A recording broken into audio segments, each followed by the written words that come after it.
dos temas, uma das perguntas que chega principalmente nos cursos práticos, né? Poxa vida, então pro Tantra eu vou ter que aprender sobre os chakras. Afinal de contas, o que são chakras? E muitas vezes vem junto a ideia de que, poxa, eu tenho que me tornar um meditador exímio e fazer poses complicadas de yoga e entoar mantras complexos para que os chakras sejam aprendidos ou façam algum sentido na minha vida. E a ideia, o que eu gosto muito, o que a gente costuma trazer para os grupos, é a possibilidade de desmistificar um pouco esse assunto.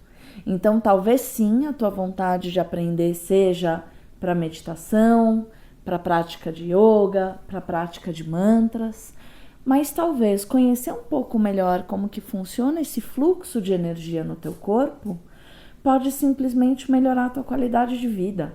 Pode melhorar o teu sono, a forma como você se relaciona. A ideia aqui é trazer esse tema que é tão vasto e tão complexo de uma forma que seja realmente acessível para o dia a dia de todos nós, né? Qual é a função do chakra? É mais importante que você saber qual é o nome. Eu nunca consigo, só conheço o primeiro nome, depois o resto nunca lembro. Qual é o nome do chakra? Qual é a cor?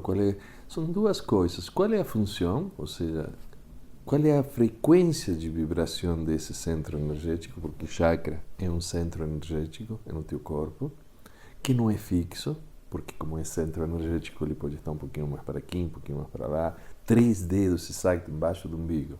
Não, gente, vamos lá. Se minha barriga é desse tamanho, vai ser 5 dedos embaixo e não 3. Mas não só por isso. É porque é energia, e energia se mexe, né? Então, qual é a função que esse chakra tem para as funções tuas no mundo, na vida? E qual é a frequência vibracional desse chakra para você poder te apropriar dessa sequência, dessa vibração em cada um deles? Essa que sempre tem sido a forma de a gente buscar trabalhar com chakra, com a ideia do chakra, com os conceitos que isso te traz, né? Basicamente, a gente tem diversos centros de fluxo energético no nosso corpo que estão conectados tanto com os aspectos físicos, orgânicos, como com a relação psicológica, emocional e de fluxo de cada um desses espaços. Desses muitos chakras, existem 7 principais, 7 chakras mais conhecidos que ficam aí ao longo da coluna, desde a base da nossa pelvis até o topo da nossa cabeça. O primeiro chakra, que é o chakra básico, que fica perto da região genital e do ânus, ele é o chakra relacionado com a nossa raiz, com a nossa sobrevivência, com a nossa capacidade de estar no mundo e de ter o que eu preciso para sobreviver no mundo. As pernas, de estar fincado no chão, né? Comer, dormir, respirar, ganhar dinheiro, minha saúde física, minha potência para acordar de manhã e ir para o mundo, fazer o que eu preciso realizar. Há diferentes leituras, algumas tomam esse chakra como sexual. Em realidade, não é realmente o centro sexual, é o centro da reprodução, que é diferente, né? Porque tem a ver com a sobrevivência. Então, como raça, o ser humano precisa reproduzir para sobreviver, é básico, bem básico, é do primeiro chakra. Entendeu? O impulso está no primeiro chakra. Em compensação, o nosso segundo chakra, que está entre o umbigo e a região genital, mais ou menos na altura do que a gente fala do ventre para as mulheres, aí sim o nosso segundo chakra fala não mais da minha sobrevivência, mas do meu prazer, da minha individualidade. E com isso vem junto a criatividade, vem junto a sedução, vem junto o prazer, o dar e receber, a maneira como eu expresso o que eu gosto, o que eu quero e o que eu não quero. Como me nutro, né? Porque é a região da nutrição mesmo, onde estão os intestinos, que é onde se absorve todos os nutrientes de tua comida. E quando eu estou falando de nutrição, não é só do alimento, como me nutro do que eu faço, como me nutro da vida, como me nutro do que eu sou, como me nutro do mundo, né? E essa possibilidade de escolher o que eu quero e o que eu não quero, o que eu gosto e o que eu não gosto, ela vem necessariamente quando a minha sobrevivência está garantida. Não é mais o lugar de eu vou comer porque eu tô com fome. Esse é o primeiro chakra. Não é mais o lugar do impulso sexual mais puro, mais simples, mas é o, nossa, que pessoa interessante, uau, Como que vontade de. Como dou e recebo, como me nutro dessa relação. Esse é o nosso segundo chakra em termos mais gerais.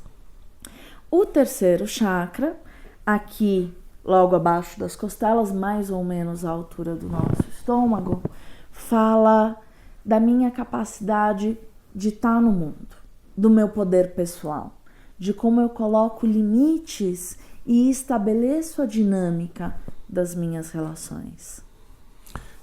É um lugar interessante, porque você fala aqui o chakra do poder, e é o lugar onde você tem dois distúrbios: ou você usa o poder como uma forma de dominação, ou você se vitimiza, né? Quando não está em um equilíbrio, esse lugar, né? E interessante porque é o último passo até o chakra do coração, né? É o último que está. Durante muitos anos, no meu trabalho de desenvolvimento pessoal e meditação, eu trabalhava os chakras linearmente, né? Do primeiro, segundo, terceiro, no terceiro, queria ir para o quarto, e no terceiro caía para o primeiro de novo, e não saía, né? Falando de vibração e energia, né? De tomar essa energia em você. Até que eu conheci uma meditação chamada Looping, onde você fazia primeiro com terceiro, segundo com quarto, né? Em um dos estágios dela, né? Então era um looping, assim, e foi uma maravilha.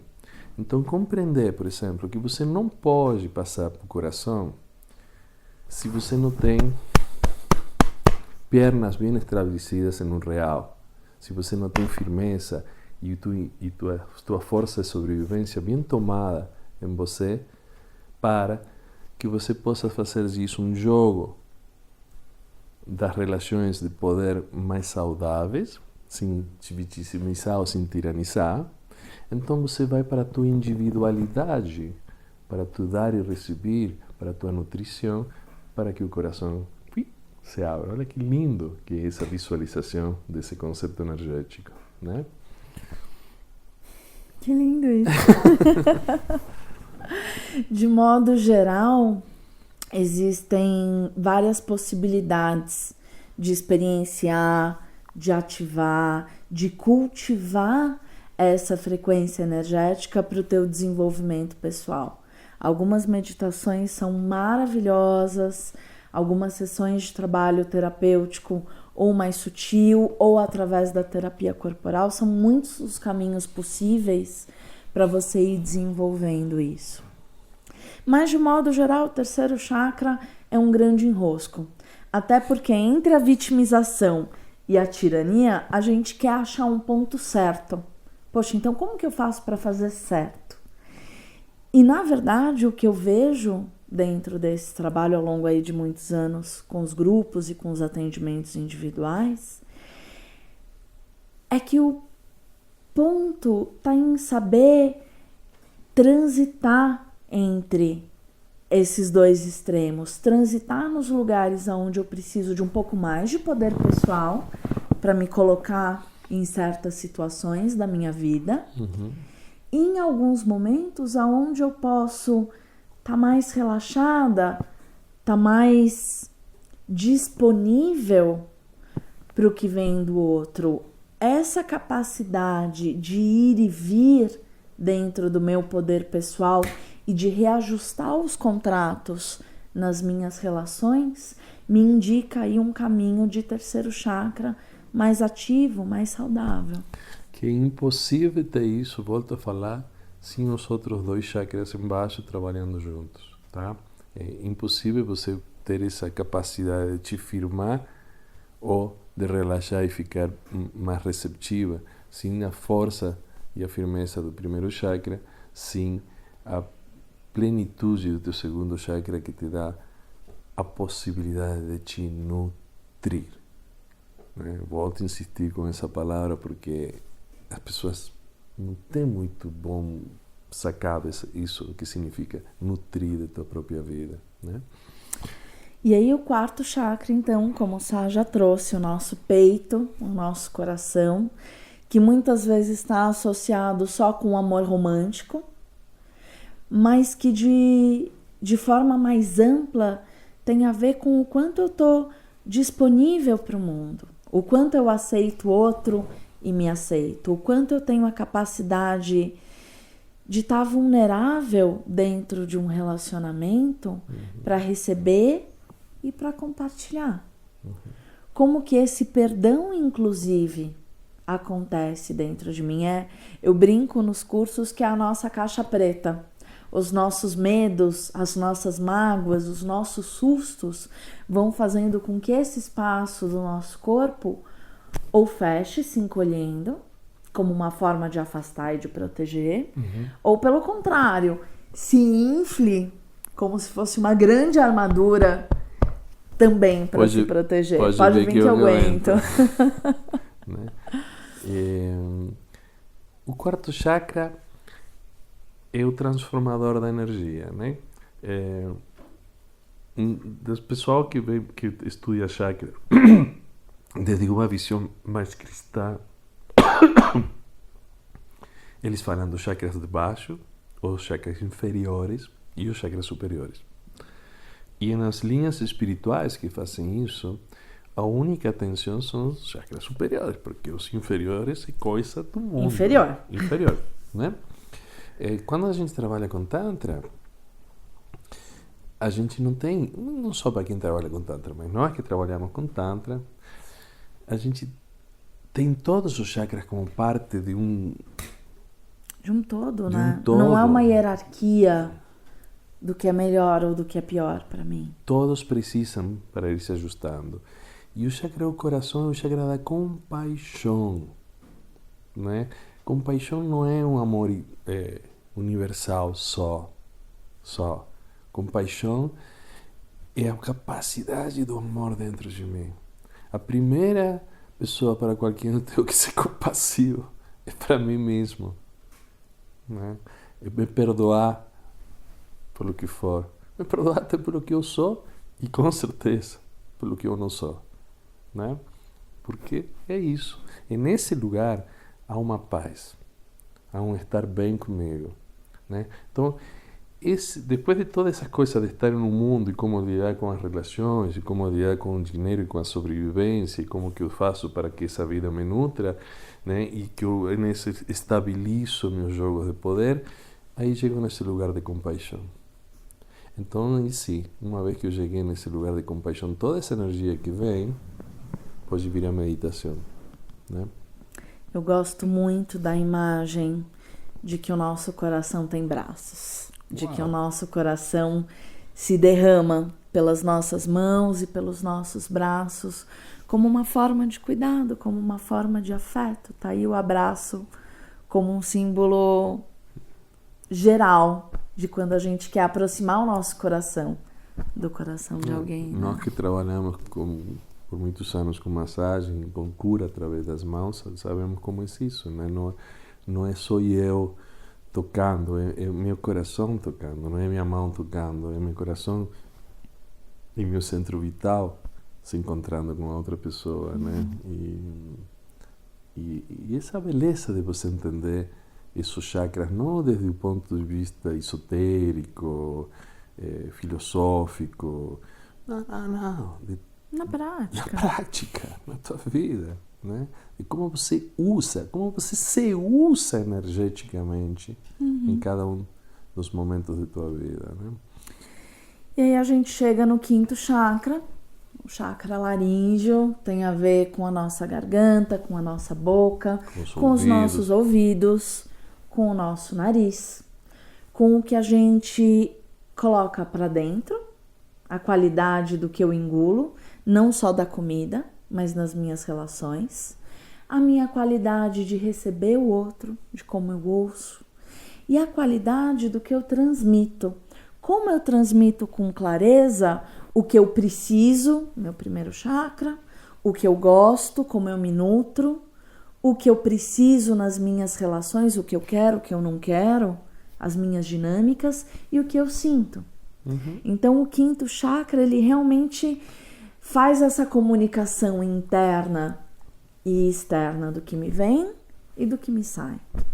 Inclusive, mesma coisa para as pessoas que trabalham com espíritos e, né, essas coisas, eles falam que os encostos, eles engancham por aqui, que é o chakra da comunicação. Então, quando nós estamos falando de comunicação, não é só essa comunicação na forma horizontal, ou seja, nós aqui, você comigo, eu te ouço, eu te recebo ou eu te expresso. Também é comunicação no espiritual. É real isso, né? Então, é um chakra que te dá a possibilidade de ouvir e de sentir além do que está estabelecido na forma mais comum. Então, pessoas mais mediúnicas, mais sensíveis, mais receptivas, têm que estar muito atentas com esse chakra.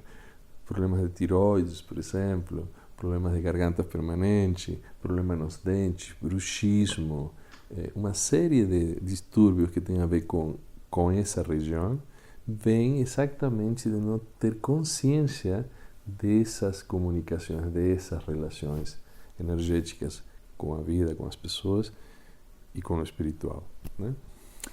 O sexto chakra, que a gente chama muitas vezes de terceiro olho, que pega tanto a faixa dos olhos, da testa, como da nossa nuca, que está com a nossa capacidade de raciocinar, de entender, de pensar e de ver.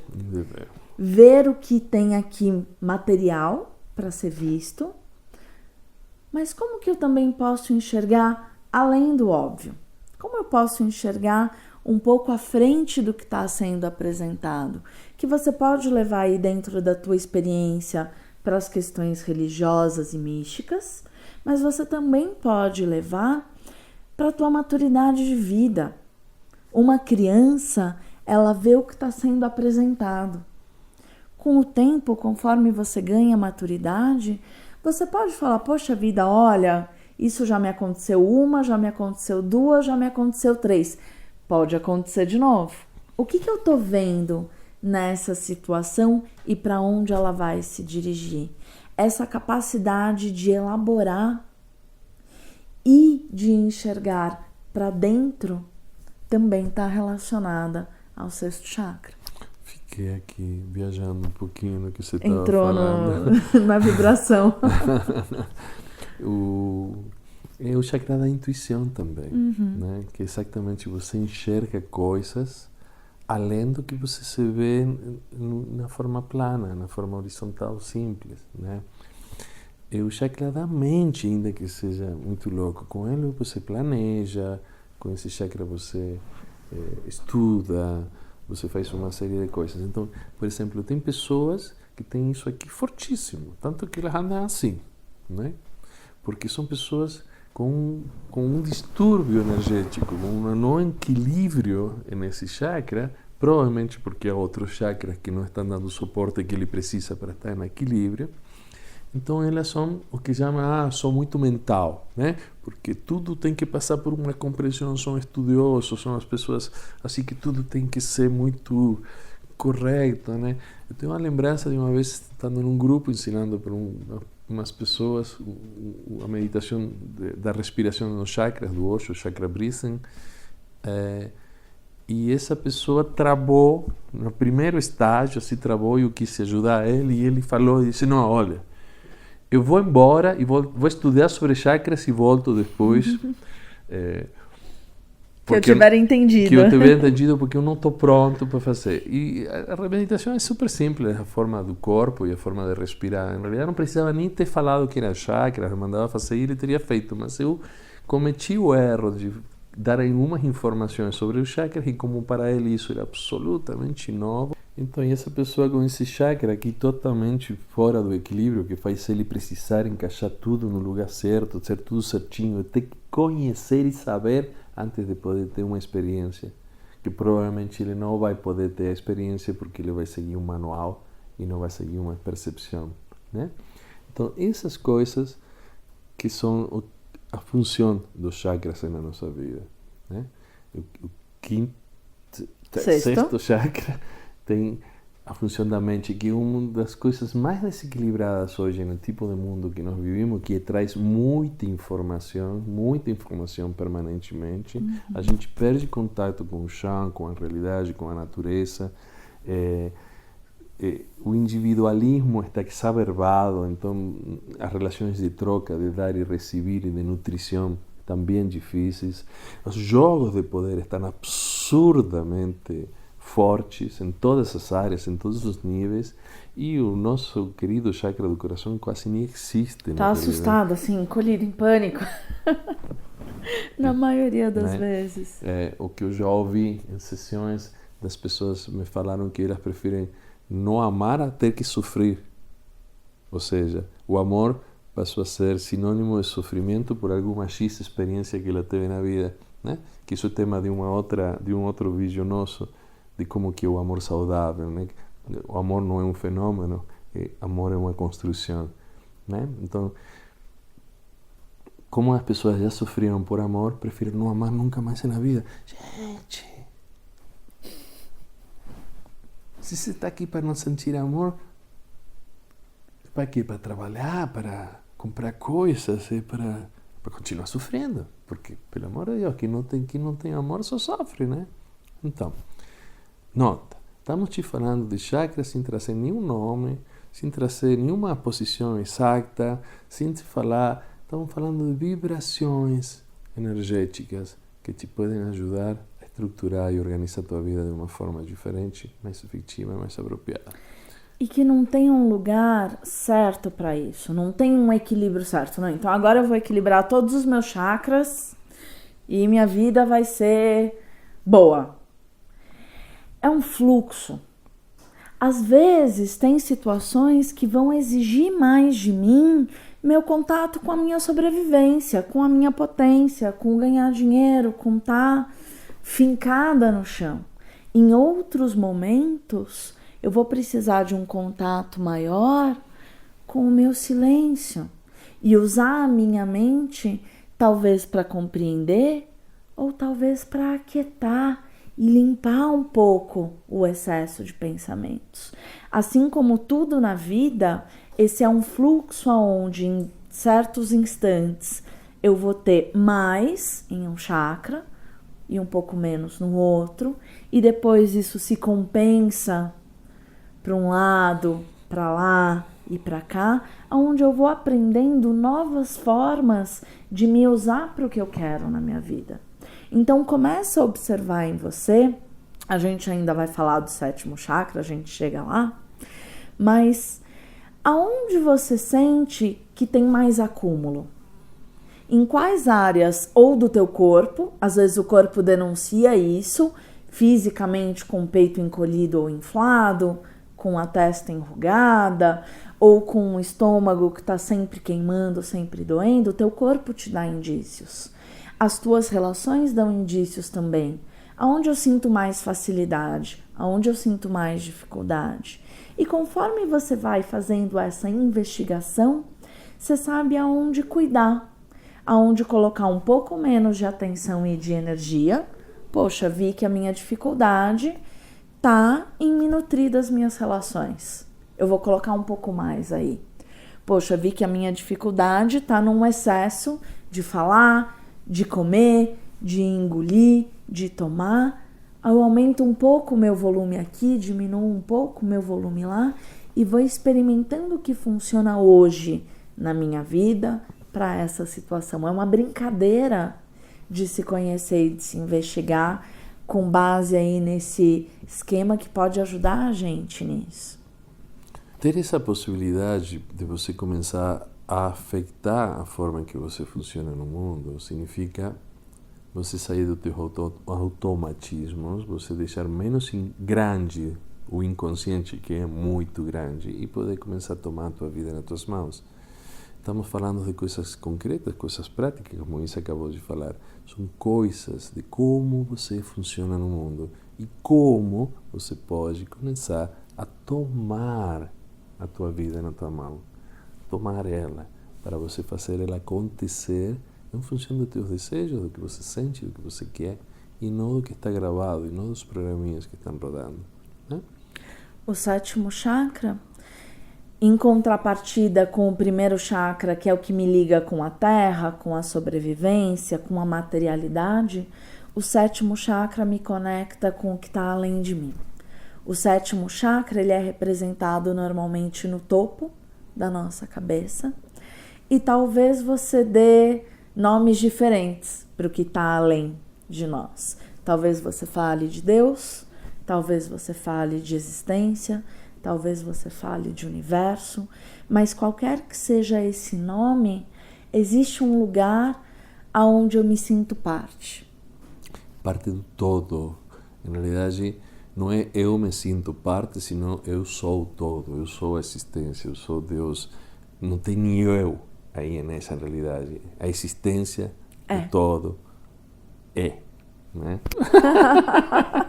Não, mas vamos lá, justamente esse processo de não hierarquizar, eu gostaria que ficasse reforçado no vídeo, aonde a minha capacidade de sobreviver e de ganhar dinheiro e de estar bem é tão nobre quanto a minha capacidade de amar, é tão nobre quanto a minha capacidade de expressar, quanto a minha espiritualidade, e sem um, o outro fica capenga.